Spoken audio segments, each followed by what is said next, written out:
एकेकाळी एका छोट्या शहरात विक्रम नावाचा एक श्रीमंत व्यापारी आपली आई शारदा आणि पत्नी स्वाती यांच्यासोबत राहत होता. विक्रम हा मोठा व्यावसायिक होता. त्याला आपल्या संपत्तीचा खूप गर्व होता. त्याच्या घरात अनेक नोकर चाकर काम करत होते. पण त्या सर्वांमध्ये गण्या नावाचा एक नोकर होता, जो अनेक वर्षापासून त्या घरात काम करत होता. गण्या घरातील प्रत्येक सदस्याची मनापासून काळजी घेत असे आणि त्यांची सर्व कामे अत्यंत प्रामाणिकपणे पार पाडत असे. सकाळ होताच घरातील सर्वजण गण्याला हाक मारू लागत. "अरे गण्या, माझ्यासाठी पूजेसाठी फूल आण रे." "हो शारदा ताई, आत्ताच आणतो." गण्या, माझ्यासाठी एक ब्लॅक टी बनव. "हो मालकीन बाई, लगेच घेऊन येतो." थोड्याच वेळात घरातील सर्व सदस्य एकत्र बसून नाश्ता करत होते. तेवढ्यात शारदाताई गण्याचे कौतुक करत म्हणाल्या, "अरे मुलांनो, गण्याने संपूर्ण घराची जबाबदारी आपल्या खांद्यावर घेतली आहे. खूप मेहनती मुलगा आहे. देव त्याला नेहमी सुखी ठेवो." हो आई, तुम्ही अगदी बरोबर बोलत आहात. गण्या खूप चांगला स्वयंपाकही करतो. "अरे हे काय, तुम्ही दोघी गण्याच्या इतक्या स्तुती का करत आहात? तो काम करतो, त्या बदल्यात त्याला पगार मिळतो. तो काही आपल्यावर उपकार करत नाही." "बाळा, घरात इतरही नोकर आहेत, पण मुला, या घराची आणि आपली जितकी सेवा गण्या करतो तितकी दुसरा कोणीही करत नाही. पैसा हेच सर्व काही नसतं. तो मनापासून आणि आनंदाने आपली कामं करतो." "अगं आई, पैशाच्या जोरावर याहूनही चांगला नोकर मिळू शकतो." असं बोलून विक्रम ऑफिसला निघून गेला. विक्रमचे हे बोलणे ऐकून शारदाताई आणि स्वाती दोघीही आश्चर्यचकित झाल्या. त्यांना त्याच्या श्रीमंतीच्या गर्वाचे खूप वाईट वाटले. मग दुसऱ्या दिवशी सकाळी विक्रम आपल्या आईला म्हणाला, "आई, खूप थंडी पडायला लागली आहे. तुम्ही स्वतःची काळजी घ्या आणि तुमचे सगळे उबदार कपडे बाहेर काढा." हो आई, खरोखरच खूप थंडी आहे. मी गण्याला सांगते, तो तुमच्यासाठी गरम सूप बनवेल. "अगं सुनबाई, गण्याकडे थंडीमध्ये घालण्यासाठी पुरेसे उबदार कपडे नाहीत. विक्रमचे जुने स्वेटर काढून त्याला दे. तो जर आजारी पडला तर आपलीही कामे वाढतील आणि मला नाही वाटत की गण्याला थोडं सुद्धा आजारपण यावं." "अगं आई, मी त्याला भरपूर पगार देतो. त्याने स्वतःच्या पैशांनी कपडे विकत घ्यावेत. तुम्ही त्याची इतकी काळजी करण्याची गरज नाही." विक्रमच्या या बोलण्याने शारदाताई आणि स्वाती दोघींनाही खूप वाईट वाटले. त्यांना त्याचा पैशाचा गर्व अजिबात आवडत नव्हता. एके रात्री विक्रम आपल्या खोलीत झोपण्यासाठी गेला. खोलीत पोहोचल्यावर त्याने पाहिले की त्याचे सोन्याचे महागडे घड्याळ नेहमीच्या जागी नव्हते. घड्याळ न दिसताच तो संतापाने ओरडला, "अरे गण्या गण्या, लगेच इथे ये." विक्रमचा आवाज ऐकताच गण्या, स्वाती आणि शारदाताई घाईघाईने त्याच्या खोलीत आले.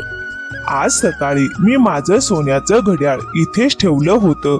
आता ते दिसत नाही आणि तुझ्याशिवाय माझ्या खोलीत दुसरा कोणताही नोकर येत नाही."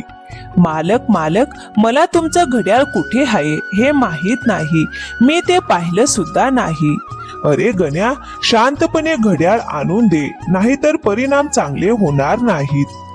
"अरे मुला, हे तू काय बोलतो आहेस? गण्या असं कधीच करू शकत नाही. मला त्याच्यावर पूर्ण विश्वास आहे. इतकी वर्षे तो आपल्या घरात प्रामाणिकपणे काम करत आहे. त्याने आपल्या घराचं अन्न खाल्लं आहे. तो चोरी करेल यावर माझा विश्वासच बसत नाही." "अगं आई, अशा नोकरांवर कधीच पूर्ण विश्वास ठेवू नये." "अरे गण्या, एक तर माझं घड्याळ परत दे, नाहीतर आताच्या आता हे घर सोडून निघून जा." अहो, तुम्ही हे काय बोलत आहात? बाहेर किती कडाक्याची थंडी आहे. अशा वेळी हा बिचारा कुठे जाईल? थोडी तरी दया करा. "हो मुला, आपल्याशिवाय या गावात त्याचं कोणीच नाही." "अगं, या घरात चोरासाठी अजिबात जागा नाही." "मालक मालक, इतक्या थंड रात्री मी कुठे जाऊ? कृपा करून मला घराबाहेर काढू नका." मात्र विक्रमच्या मनात थोडी सुद्धा दया आली नाही. त्याने गण्याला ढकलत घराबाहेर काढले आणि दरवाजा बंद करून घेतला. गण्या त्या कडाक्याच्या थंडीत अंधाऱ्या रात्री रस्त्यावर एकटा भटकत होता. थंडीने त्याचे संपूर्ण शरीर थरथरत होते. हे देवा, यावेळी मी कुठे जाऊ? या थंडगार वाऱ्यांमुळे तर माझा जीवच जाईल. अशीच रात्र कसाबसा काढून तो रस्त्यावर भटकत राहिला. मग दुसऱ्या दिवशी सकाळ होताच विक्रम अजून झोपेतच होता. तेवढ्यात त्याचा मोबाईल वाजला. त्याने फोन उचलला आणि समोरची बातमी ऐकताच त्याच्या चेहऱ्यावरील रंगच उडाला. विक्रम घाईघाईने आपली आई आणि पत्नीपाशी गेला. अगं आई स्वाती, आपण पूर्णपणे उद्ध्वस्त झालो आहोत. आपल्या कारखान्याला भीषण आग लागली आहे. कारखान्यासाठी घेतलेलं सगळं कर्ज बुडालं आहे. आता कर्ज फेडण्यासाठी आपलं घर सुद्धा विकावं लागेल. हे शब्द ऐकताच शारदाताई आणि स्वाती यांच्या पायाखालची जमीनच सरकली. त्या रात्री ज्यांच्याकडून विक्रमने कर्ज घेतले होते ते सावकार, वकील आणि पोलिसांसह त्यांच्या घरी आले. अरे विक्रम, तुझ्या कारखान्याला आग लागली याचं मला वाईट वाटतं, पण आता तू कर्ज फेडू शकत नाहीस. तुझं घर तू गहाण ठेवलं होतंस, त्यामुळे आता या घरावर माझा हक्क आहे. सावकार साहेब, कृपया मला थोडा वेळ द्या. माझी आई आजारी आहे. या कडाक्याच्या थंडीत आम्ही कुठे जाऊ? यांना घराबाहेर काढा. काही वेळातच विक्रम, शारदाताई आणि स्वाती यांना घराबाहेर पडावं लागलं. थंडीने अंग गोठत असताना ते तिघेही रस्त्यावर उभे होते. इतक्यात समोरून गण्या येताना दिसला. मालक, मालकीनबाई, शारदाताई, तुम्ही तिघेही या थंडीत इथे काय करत आहात? अरे मुला गण्या, आता आम्ही बेघर झालो आहोत. अगं शारदाताई, तुम्ही काळजी करू नका. मी इतकी वर्ष तुमच्या घराचं अन्न खाल्लं आहे.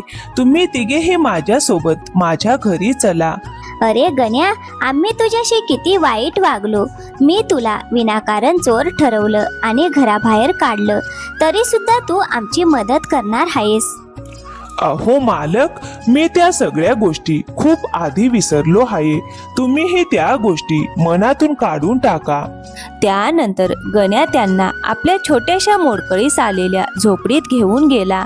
शारदाताई, आज मी तुमच्यासाठी खिचडी बनवली आहे. माझ्या हातची खिचडी तुम्हाला खूप आवडते ना? चला, गरमागरम खिचडी खाऊन घ्या. हे ऐकून शारदाताईंचे डोळे पाणावले. हे सर्व पाहून विक्रमच्या डोळ्यात अश्रू आले. तेवढ्यात अचानक गजर वाजला आणि त्याची झोप मोडली.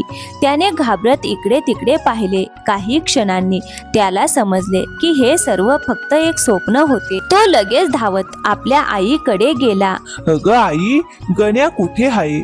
अरे, मला काय विचारतो आहेस? काल रात्री तूच तर त्याला घराबाहेर काढलं होतंस. तो लगेच घराबाहेर पडला आणि गण्याचा शोध घेऊ लागला. रस्त्यावर भेटणाऱ्या प्रत्येकाला तो विचारत होता, तुम्ही गण्याला कुठे पाहिलं आहे का? शोधता शोधता तो एका ठिकाणी पोहोचला जिथे मोठी गर्दी जमली होती.